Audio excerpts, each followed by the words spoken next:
Segundo livro dos Reis, capítulo 4, eu quero ler do versículo 8 ao 37. É a história ali de Eliseu e a Sunamita. Versículo 8. Certo dia, passou Eliseu por Sunem, onde se achava uma mulher rica, a qual o constrangeu a comer pão. Daí, todas as vezes que passava por lá, entrava para comer. Ela disse a seu marido: vejo que este que passa sempre por nós é santo homem de Deus. Façamos-lhe, pois, em cima um pequeno quarto, obra de pedreiro, e ponhamos-lhe nele uma cama, uma mesa, uma cadeira e um candeeiro. Quando ele vier à nossa casa, retirar-se-á para ali. Um dia, vindo ele para ali, retirou-se para o quarto e se deitou. Então disse ao seu moço Geazi: chama esta sunamita. Chamando a ele, ela se pôs diante do profeta. Este dissera ao seu moço: dize-lhe, eis que tu nos tens tratado com muita abnegação. Que se há de fazer por ti? Haverá alguma coisa de que se fale a teu favor ao rei ou ao comandante do exército? Ela respondeu: habito no meio do meu povo. Então disse o profeta: que se há de fazer por ela? Geazi respondeu: ora, ela não tem filho e seu marido é velho. Disse Eliseu: chama. Chamando a ele, ela se pôs à porta. Disse-lhe o profeta: por este tempo, daqui a 1 ano, abraçarás um filho. Ela disse: não, meu senhor, homem de Deus, não mintas à tua serva. Concebeu a mulher e deu à luz um filho no tempo determinado, quando fez 1 ano, segundo Eliseu lhe dissera. Tendo crescido o menino, saiu certo dia a ter com seu pai, que estava com os segadores. Disse a seu pai: ai, a minha cabeça! Então o pai disse ao seu moço: leva-o à sua mãe. Ele o tomou e o levou à sua mãe, sobre cujos joelhos ficou sentado até o meio-dia, e morreu. Subiu ela e o deitou sobre a cama do homem de Deus. Fechou a porta e saiu. Chamou a seu marido e lhe disse: manda-me um dos moços com uma das jumentas, para que eu corra ao homem de Deus e volte. Perguntou ele: por que vais a ele hoje? Não é dia de festa da lua nova, nem sábado? Ela disse: não faz mal.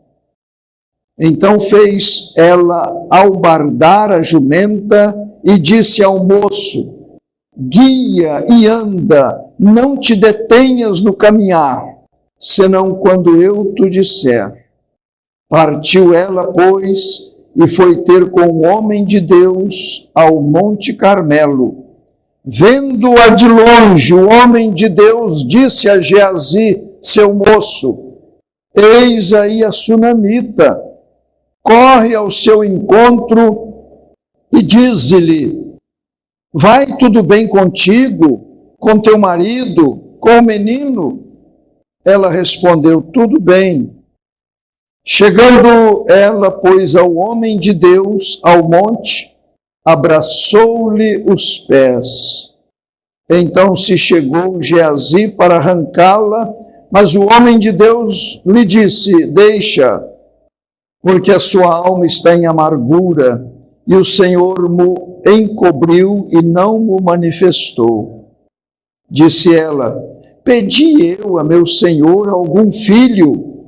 Não disse eu, não me enganes. Disse o profeta a Geazi: cinge os lombos, toma o meu bordão contigo e vai. Se encontrares alguém, não saúdes, e se alguém te saudar, não lhe respondas, pois o meu bordão, põe o meu bordão sobre o rosto do menino. Porém, disse a mãe do menino: tão certo como vive o Senhor e vive a tua alma, não te deixarei. Então ele se levantou e a seguiu.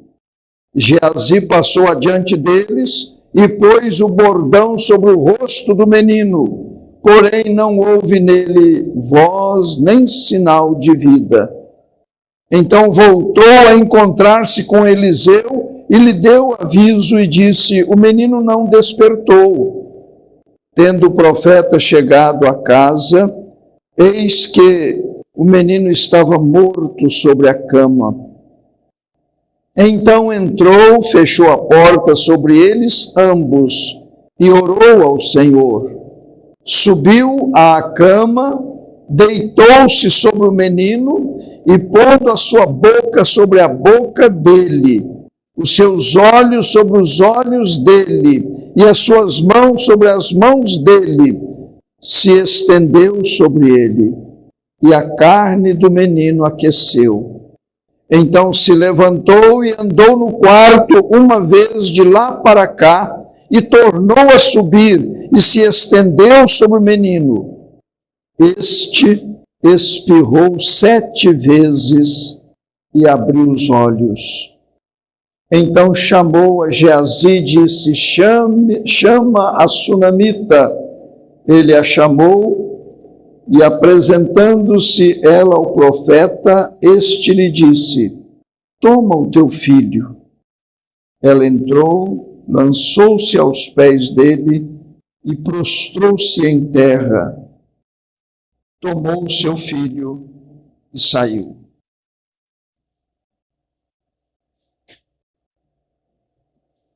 Eu creio que os irmãos já, no certo, leram esta passagem.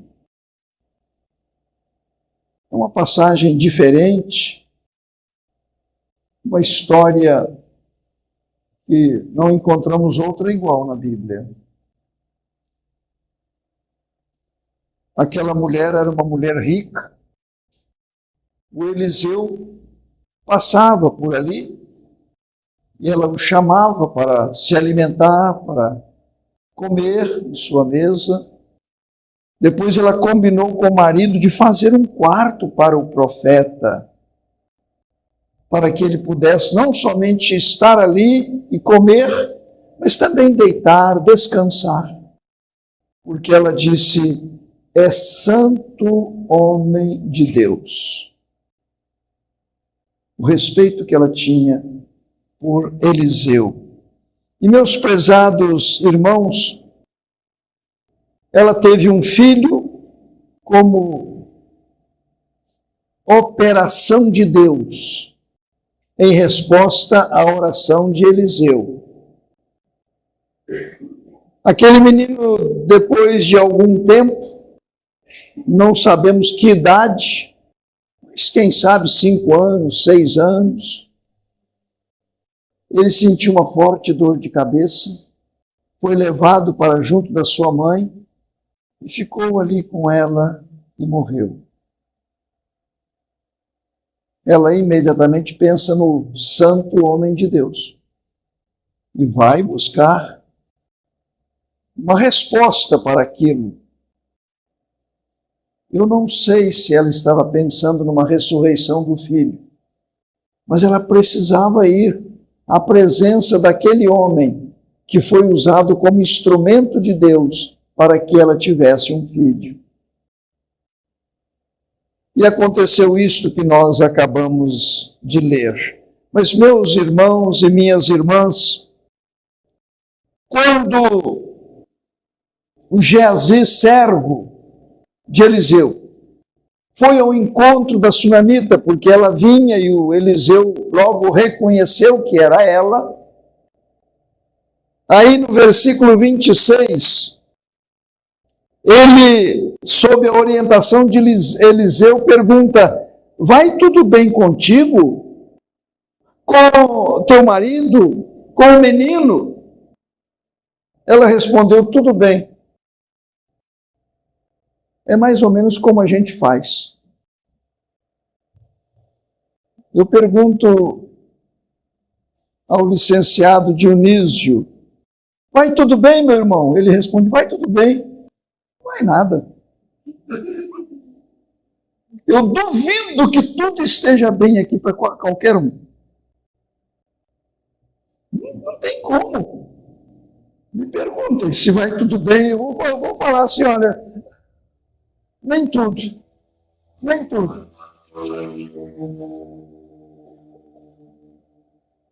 Mas eu não consigo entender a tranquilidade daquela mulher nesse particular. Ela tinha um defunto em casa, e o defunto era seu filho. E ela falar que vai tudo bem. Meus prezados irmãos, eu quero compartilhar com todos, usando esta passagem, e sob este tema, esse título: será que é possível tudo ir bem na nossa vida? Já cada um já pode responder que não. Não. Às vezes é um problema de saúde, é um problema de relacionamento, é um problema de falta de dinheiro, problema de desemprego. Alguma coisa nos incomoda. Alguma coisa não está bem. No mundo onde a própria palavra diz que é lugar de aflições, no mundo passais por aflições, Jesus foi quem mais experimentou isso. Quando nós oramos por alguma situação difícil, usando a mediação de Jesus, nós podemos dizer: Jesus, o Senhor sabe o que eu estou passando. O Senhor passou por isso. A palavra de Deus nos diz que ele foi tentado em todas as coisas à nossa semelhança, mas sem pecado. Ele foi tentado à nossa semelhança. Todas as tentações que atingem a minha irmã, o meu irmão, o visitante, a cada um de nós, nós podemos saber com toda certeza que elas atingiram o Senhor Jesus Cristo. E meus prezados, todas, sem exceção, de todas as áreas, Jesus passou por estas tentações. E eu quero destacar aqui 3 coisas.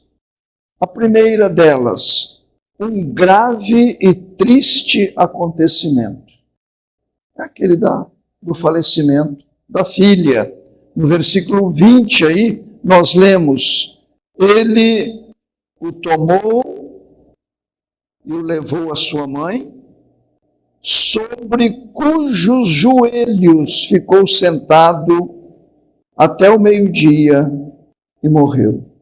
Já imaginaram, os irmãos? A mãe ali, com aquele menino nos seus joelhos, vendo-o partir, vendo morrer, sem poder fazer nada, sem nenhum recurso. Então, esse grave e triste acontecimento é uma realidade na vida daquela mulher de Sunem, aquela sunamita. O filho estava morto em sua casa, Aconteceu o que ela não esperava. Ela jamais esperou que aquele menino, e principalmente considerando o fato de que ele veio como uma resposta de oração de Eliseu. Eu não posso entender diferente. Eliseu orou por aquela mulher que não tinha filho. Com certeza ele soube que o maior desejo dela era o de ser mãe. A Bíblia não diz, mas com certeza, porque ele chegou a perguntar ao servo dele quem é que eles poderiam fazer por ela. Aquele moço deve ter sentado com ela, batido um papo. E ela revelou que o maior desejo dela era esse, de ser mãe um dia. Já não tinha mais esperança. Não tinha esperança. Meus irmãos, quantas vezes somos apanhados de surpresa por algum acontecimento que nos abate, que nos traz profunda tristeza. Eu creio que já aconteceu isto com vários aqui. Eu não esperava isso, não esperava isso. Então, aquela mãe passou por esta situação. Como Jó, e a gente poderia citar tantos outros cujas histórias estão nestas páginas. Em segundo lugar, aquela mulher sabia a quem recorrer e com quem falar. Isso aqui chama muito a minha atenção. Ela sabia. Colocou o corpo de seu filho ali sobre a cama do Eliseu, mandou que trouxesse um animal para ela montar e fazer aquele percurso. Não sabemos se era longe ou não, a Bíblia não nos revela, mas quando o marido ainda questionou, por que vais a ele hoje? Não é dia de festa, de lua nova, nem sábado. Ela disse, não faz mal. Não faz mal. Como se estivesse dizendo assim, eu sei porque eu estou indo. Eu sei. Eu tenho a minha razão. Meus prezados irmãos, ela tinha no seu coração a convicção de que precisava estar com aquele homem de Deus, santo homem de Deus, aquele que foi usado por Deus para proporcionar ao seu coração a maior alegria da sua vida. Ela precisava, ela tinha aquela necessidade em seu íntimo.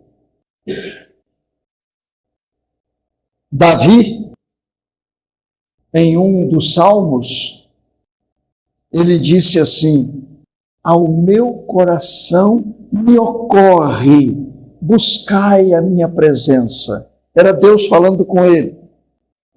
Deus falando, mais ou menos assim, Davi, eu quero ouvir a sua oração. Davi, ore a mim. Eu preciso ouvir a sua oração. Aí o Davi respondeu, buscarei, pois, Senhor, a tua presença. Buscarei, pois, Senhor, a tua presença. Eu creio que é aquilo que ocorria no coração daquela sunamita. Você precisa estar recebendo de Deus, através daquele seu servo, a palavra. A manifestação, quem sabe o milagre. Você precisa. E ela então não vacilou, não demorou. Imediatamente ela partiu. Não ficou lá no quarto chorando, velando aquele defunto. Ela foi correndo atrás daquele homem. Mas, meus irmãos, quando nós temos aí no registro, eu vou reler, 29 e 30, Disse o profeta a Geazi, Geazi era o servo dele: cinge os lombos, toma o meu bordão contigo e vai. Se encontrares alguém, não o saúdes. E se alguém te saudar, não lhe respondas. Põe o meu bordão sobre o rosto do menino. Eu tenho certeza que ela estava ouvindo tudo aquilo. Versículo 30. Porém, disse a mãe do menino: tão certo como vive o Senhor e vive a tua alma, não te deixarei. Então ele se levantou e a seguiu.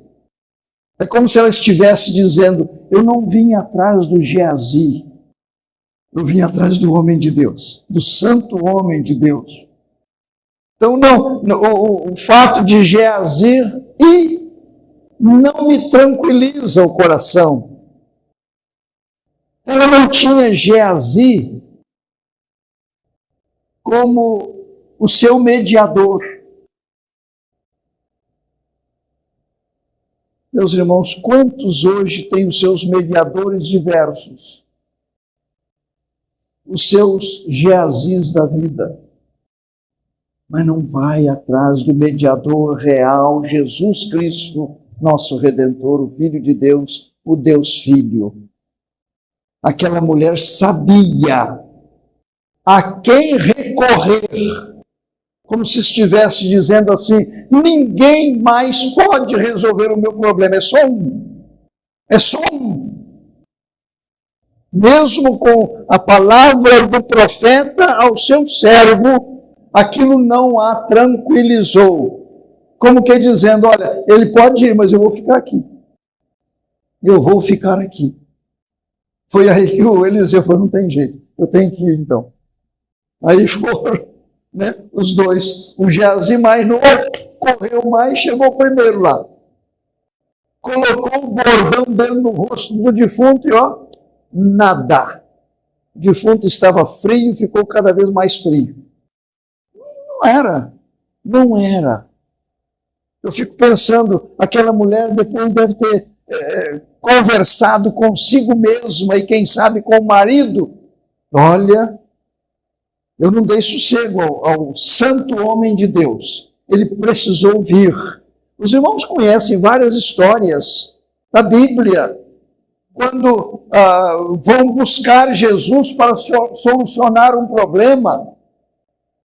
Jesus precisa ir, ou pelo menos dar a sua voz de comando, para que a solução chegue lá. Aquele cego clamando: Jesus, filho de Davi, tem misericórdia de mim. Cala a boca, você está atrapalhando. Foi assim que as pessoas diziam a ele: você está incomodando. Ele não parava de gritar, ele não parava de chamar, até que Jesus lhe atendeu. Meus irmãos, versículo 33 diz assim: então entrou, aí agora falando sobre o santo homem de Deus, entrou, fechou a porta sobre eles ambos e orou ao Senhor. Orou ao Senhor. Fechou a porta e ali estava o corpo do menino, na opinião humana, para ser enterrado, para ser sepultado. Ele orou, ele conversou. Meus irmãos, eu fico pensando numa oração como esta de Eliseu. O que ele falou com Deus? Eu não creio que de imediato ele tivesse certeza de que o menino ressuscitaria. Ele precisava da confirmação do alto. É assim que eu penso, assim que eu entendo. Então ele precisou passar um tempo em oração. Não sei se foi pouco tempo, não sabemos. Mas ele orou, ele conversou com Deus. Até que, isso agora é minha interpretação, até que sentiu paz no coração para que houvesse a ressurreição daquele menino. E em terceiro lugar, meus irmãos, naquela casa havia um morto, ali estava o grande problema daquela mãe, por que não dizer daquele pai, daquele casal, que depois de tanto tempo, agora até sem esperança, eles se tornam pais. Ali estava a questão que precisava ser resolvida. E nesse terceiro e último ponto, eu quero, dentro deste contexto todo, eu quero fazer uma pergunta. O que há em nossa casa ou em nossa vida e qual tem sido o nosso comportamento? Na casa da sunamita tinha um defunto. Na casa da sunamita tinha tristeza. Na casa da sunamita havia um velório. Eu imagino, fico como que vendo aquela mãe chorando, a perda de um filho querido, o único filho. Agora, aí na nossa casa, o que há? Ou na nossa vida, o que há? Ela, certa da sua dificuldade, ela foi buscar a solução.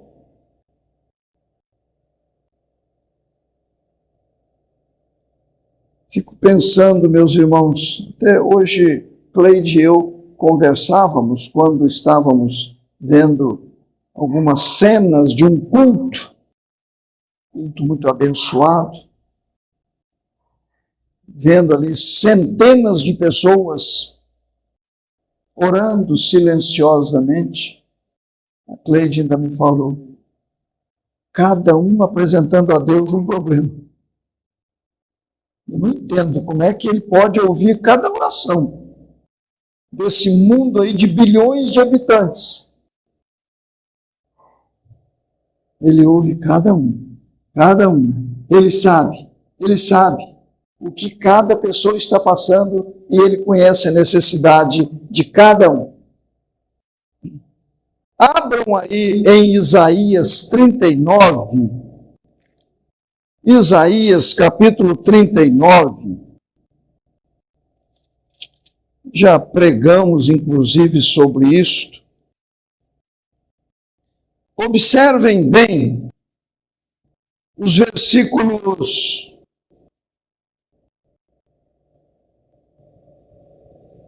3 e 4. Olhem bem. Versículo 3. Então Isaías, o profeta, veio ao rei Ezequias e lhe disse: que foi que aqueles homens disseram? E de onde vieram a ti? Respondeu Ezequias: de uma terra longínqua vieram a mim, da Babilônia. Perguntou ele: que viram em tua casa? Respondeu Ezequias: viram tudo quanto há em minha casa. Que viram em tua casa? Viram tudo. Não escondi nada. Agora, na casa daquela mulher, quem chegasse ali sabia o que estava acontecendo. Vamos imaginar, vamos dar um pouquinho de corda à nossa imaginação. Vamos imaginar que durante aquele tempo em que ela esteve fora, à procura do santo homem de Deus, algum vizinho chegou.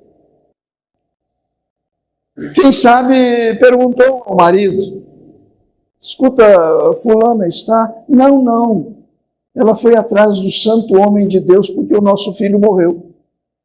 Não é uma coisa natural a gente pensar assim? Pode ser. Empregados ali, que viram em tua casa? Eles viram tudo. Que viram na casa? Vamos começar aqui alguns questionamentos. Que viram na casa de Adão e Eva? viram crime, viram assassinato, Caim matando Abel. Que viram na casa de Isaque, o patriarca, viram ciúme de Esaú e Jacó. Esaú tinha ciúme de Jacó. Que viram na casa de Davi, viram adultério, assassinato, viram na casa de Davi. E a gente poderia ir citando vários quadros bíblicos. Agora, um positivo. Que viram na casa de Josué, o sucessor de Moisés? Viram prontidão em servir ao Senhor. Eu e a minha casa serviremos ao Senhor. Que viram na casa de Cornélio, personagem lá de Atos dos Apóstolos? Viram o temor de Deus, o interesse pela palavra do Senhor, mandaram chamar Pedro para entregar ali a mensagem. Então estão vendo, meus irmãos? Agora, o que é que estão vendo na casa do pastor João Wesley da Cleide? O que é que estão vendo na casa do presbítero Cassiano? E aí eu poderia citar cada nome aqui. O que é que estão vendo na casa? Nós vamos apertar mais o cerco. A casa mais importante não é esta de tijolos, argamassa. A casa mais importante é a nossa vida, o nosso corpo. O que é que estão vendo em nós? Em nós. O que é que estão vendo em nós? O que é que está chamando a atenção das pessoas? O Ezequias falou, eles viram tudo na minha casa. Meus irmãos, por mais que a gente esconda, mas chega um ponto que não dá. As pessoas percebem. Estão vendo tristeza, estão vendo murmuração, estão vendo descontentamento, estão vendo mentira, intriga, fofoca. Estão vendo más intenções na nossa mente. Então, por mais que a gente tente esconder, se o meu próximo, o meu familiar não está vendo, eu tenho certeza que Deus está. Dele não escapa. Dele não escapa. Quantas vezes há desânimo, há desinteresse pela palavra, pela vida de oração, pela igreja. Quantas vezes há desânimo. Quantas vezes há preguiça. Até no trabalho e dentro de casa também. Gente que não quer saber nada com nada. O que estão vendo? O que estão vendo? A palavra de Deus, lá na carta aos Coríntios, Paulo escreveu assim: acaso não sabeis que o vosso corpo é santuário do Espírito Santo? Então é uma casa. É santuário do Espírito Santo que habita em vós e que não sois de vós mesmos. Cada cristão, ele em si é esta residência do Espírito. E o que é que nós estamos guardando aqui dentro? Os irmãos já notaram como nós temos facilidade para guardar porcaria na nossa mente, nos nossos pensamentos? Somos especialistas de guardar tranqueira. Guardar tranqueira. A gente vai guardando, a gente tem um mau pensamento, a gente faz um mau juízo. E a gente tem uma dificuldade tão grande de reconhecer isso e de buscar o acerto com Deus e com o nosso próximo. Às vezes não é só acertar com ele, não. Nós temos que acertar com o nosso próximo, a quem ferimos, a quem maltratamos, com quem pecamos. Que viram em tua casa.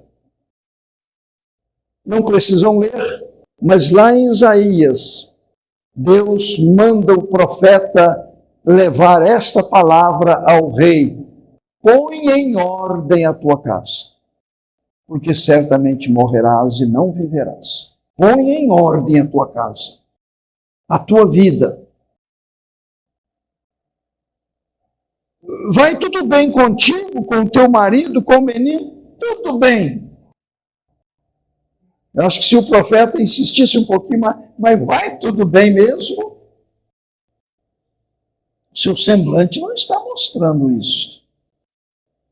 Meus caros irmãos, prezados, amigos, visitantes, precisamos analisar bem isto, não tentar esconder de Deus nada, principalmente numa noite como esta aqui, de Santa Ceia, não tentar esconder dele nada, participar da ceia com a nossa mente tranquila, o nosso coração em paz, louvando e exaltando o nome do Senhor, pela limpeza que o sangue de Jesus nos proporciona.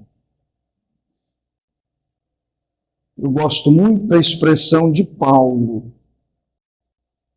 Para mim, o viver é Cristo. O viver é Cristo. Meus caríssimos irmãos, procuremos ter esta experiência. O viver é Cristo. Não importa os acontecimentos. Ainda que tenhamos que passar pelos piores momentos, que Cristo esteja no comando, nos dando a sua segurança, nos dando condições para prosseguirmos. Será que é possível tudo ir bem? Não, eu creio que não é possível aqui neste mundo. Mas Ele nos dá condições de administrarmos qualquer coisa que não esteja bem. Aquilo que for pecado, a solução é o perdão. Buscar o perdão, a purificação. Aquilo que for provação, Ele nos dá condições de administração para não reclamarmos. Ainda que haja as maiores perdas, mas nós podemos e devemos nos manter firmes na presença do Senhor. Amém.